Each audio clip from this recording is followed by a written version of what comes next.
this right real quick. All right, let's go ahead and talk about original content or the original versus sequels. It doesn't have to be original content. But I want to talk about why the original part of a film.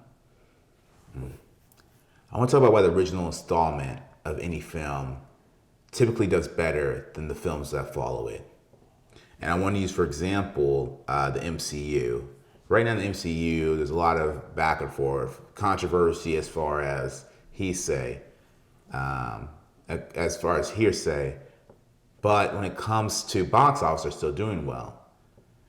People are saying that Iron Man was the best part of this franchise, and since everyone that followed Iron Man has fallen victim to The Marvel formula. the Marvel formula. Yeah, that's fair. And if you go back and look at the original Iron Man, that's a great movie. Yeah, I gotta check it out again. That is probably there. You know, I know that Marvel has Endgame, Infinity War, all these other movies, but if you look at that Iron Man movie, it's a great movie because it has great character development from the main character, which every story should have. Yeah, the villains, you know, all Marvel villains are kind of, except Thanos are, you know, shaky, and Loki, but Yeah. and it also, you see how it sets up the rest of the universe, or more specifically Phase 1, which Phase 1 ended after the Avengers movie, after the first Avengers movie. Okay. But Iron Man is truly an incredible movie. But it's funny because Iron Man 2 and 3, not so good. Yeah. In my opinion. I saw all three of these movies in theaters. I remember seeing the first Iron Man in theaters and just how you're going through the character journey of Tony Stark, how he's this rich, arrogant guy who only cares about making money. He doesn't care who buys his weapons. Mm-hmm. It could be the enemy, it could be whatever. To he goes through this tragic event or this traumatizing event of being kidnapped by the people who are using his weapons for evil, and he's seeing what his weapons has done to the world, how many people it's killed, and how he's truly affected him, how it's truly affected the world. Right. And you see the evolution that he goes through, being held captive and escaping and building his first Iron Man suit. And then when he comes back, he realizes all the mistakes that he's made. And he decides to shut down his weapons department. So it's just amazing to see. Yes, and then he becomes a hero using a weapon, but he uses the weapon for good instead of for evil. It's such a really, really good movie. Yeah. And if you look at also Thor, the original Thor is also a really good movie. Because it's kind of the same as Iron Man. You see Thor at the very beginning. He's arrogant. He knows he's going to be the next king of Asgard. Right. He is the prodigal son. He's perfect. And then he messes up. He gets too arrogant. His dad gets so mad at him, like, hey, I'm going to teach you a lesson. He strips him of his powers, strips him of using the hammer, and now he's a human in the mortal world. So now he has to know what it's like to be human. And that is something that he's never experienced before. Keep in mind that Thor's like 15,000 years old. Yeah. So him being sent down to the human world without any of his powers is like, you get to see how his character changes. He goes from being arrogant, brash, and impulsive to calm, cool-headed, and very, very thoughtful. Wow. Which is the lesson that his father wanted him to have. Right. It's funny, he wields the hammer at the beginning of the movie, but in the middle of the movie, he's no longer worthy. He can't lift it anymore. So now he has to work on being worthy again. Right. He has to earn being worthy instead of just being given the power, if that makes sense. So I say all that to say this. The earlier MCU movies, and a lot of people also don't like the first Captain America movie, First Avenger. I love the first Captain America, First Avenger movies. It's a very, very good movie. I don't care what no one says. I understand there's some goofy parts. It's not perfect, but it's still in my opinion, it's a solid movie. But basically what I'm saying is that it feels like the earlier MCU movies, especially with Iron Man, Thor, Captain America, it feels like that they focused on the character development. Yeah.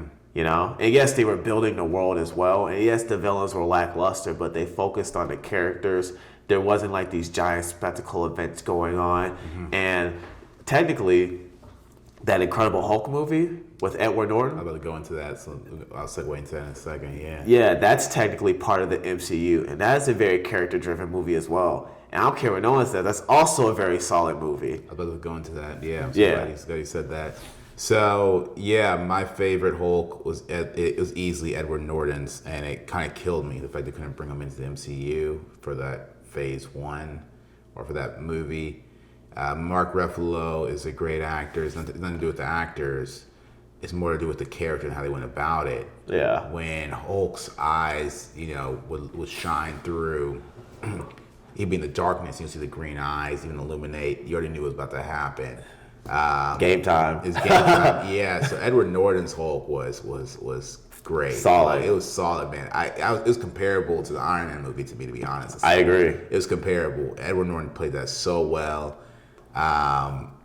And yeah, I don't know how people feel about that, but I prefer Edward Norton's Hulk. I prefer Edward Norton's Hulk definitely over Mark Ruffalo. Yeah. And I wonder, I heard rumors that they kicked him out of the MCU because they say that he's difficult. This is all hearsay, right? They say he's difficult to work with, that he's always in the editing bay, that he's not really a fit for the world that we're trying to build. Yeah. And Mark Ruffalo was more of a fit. That's why I was confused. Well, I wasn't confused. Okay, I was confused because I remember if you look at the post-credit scene for Hulk, Tony Stark's in it.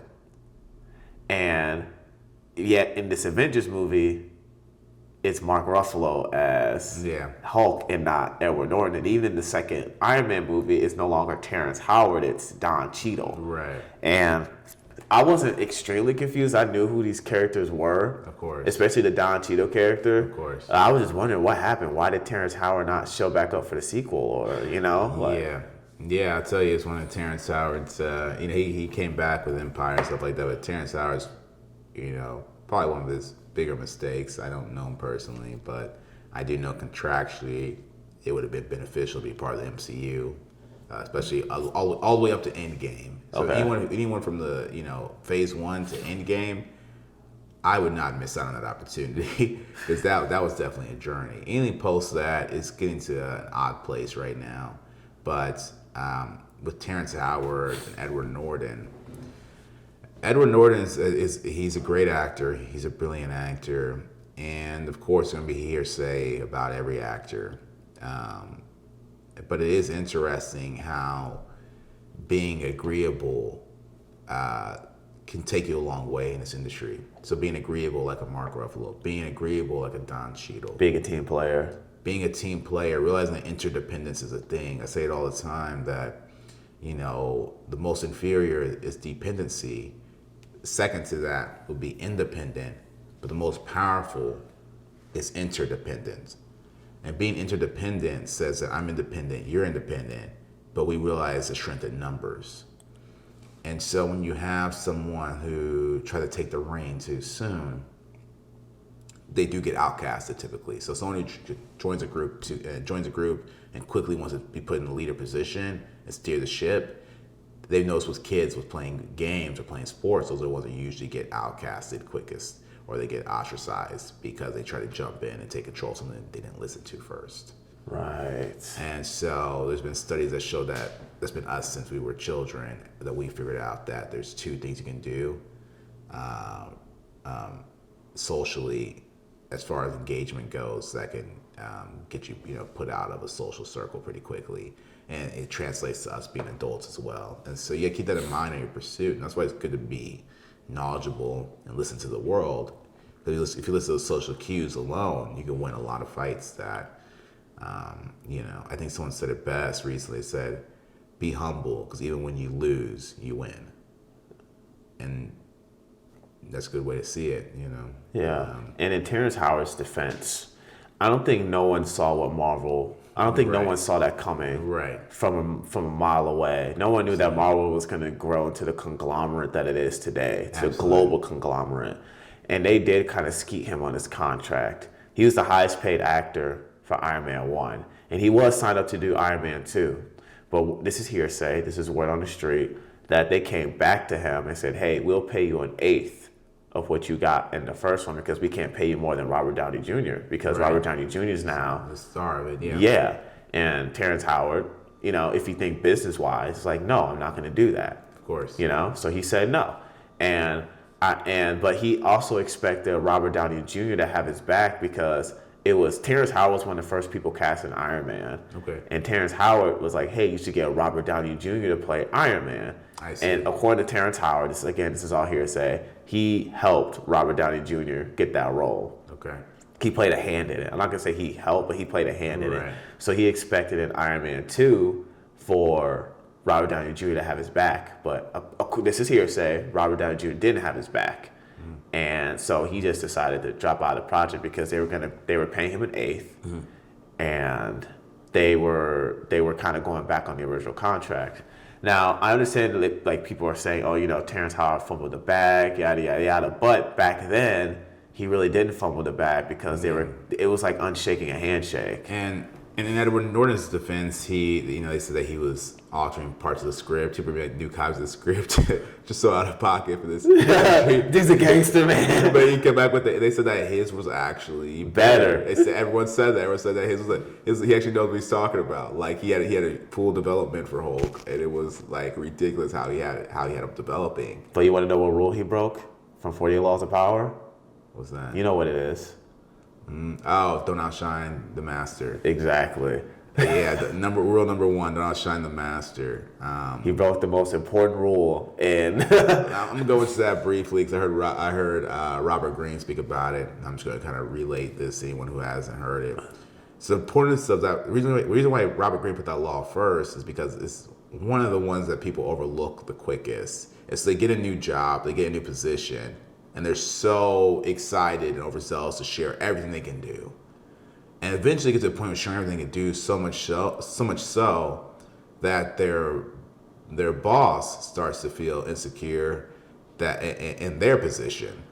And so you're bragging about your resume. You're telling them I do this, I do that. And now the person who's over you sees their position as vulnerable, their position as not as sturdy as before. And so when you come back to somebody who's in the film industry and you're going up to the director saying, I direct to, I write to, you're barking on the wrong tree. This is a sheep telling the wolf that, I'm aggressive too, or I'm a wolf too, or whatever. Yeah, I'm a wolf as well. It's like, okay. And the wolf looking like, you really want to try this out, bro? Yeah, you want to try this out right now, where you currently stand. And then a franchise gets built, you get left behind, and it's like, at the end of the day, for both the original guys casted in it, they did a marvelous job, no pun intended. And marvelous job, no pun intended. And that's just sometimes how the cookie crumbles, man. Unfortunately, but the MCU could look very different today if we didn't have Don Cheadle and I love Don Cheadle from Kansas City. For sure, big fan of him as well. And I do think that Edward Norton is better than Mark Ruffalo as an actor, but that's just my opinion, But I did like Edward Norton as the Incredible Hulk, and I like that movie as a whole because again, it was a character study. Yeah, it's great. But then those movies evolved into spectacles and inserting the funny jokes and the terrible villains, and it's just a formula. But here's the thing: we can complain about the formula all we want. We can complain about the system. It works because it gets people in the seats, and people pay millions, sometimes billions of dollars. Right. They make millions and billions of dollars from these movies, from this formula. So the old saying goes: if it's not broke, don't fix it. Exactly. But nowadays, we're seeing the holes being punctured. And Marvel's saying we don't need to be critically acclaimed. Our bank accounts are critically acclaimed. Exactly. That's what they're saying, man. Kevin Feige, he don't care. That man probably makes $50 million a year. Yeah, exactly. He doesn't care. Yeah, that's funny, man. Yeah, that's a new quote. When we have merch, that'll probably be included. Sure. But no, that's a good outlook on it. It's a good outlook on it. It's a system. When it started out, I love where it started. I love where what it has done. To see Marvel make a resurgence like this. If we really want to get down to who really started this, by the way, and on Black Hollywood, we have to start with Blade. Oh my, absolutely. Shout out to Wesley Snipes. We have to start out with Blade. I don't want to hear anything about Marvel without giving flowers where they're properly due. Marvel was down and out around that time. And then Blade had a trilogy that came out. Yeah. It was Wesley Snipes.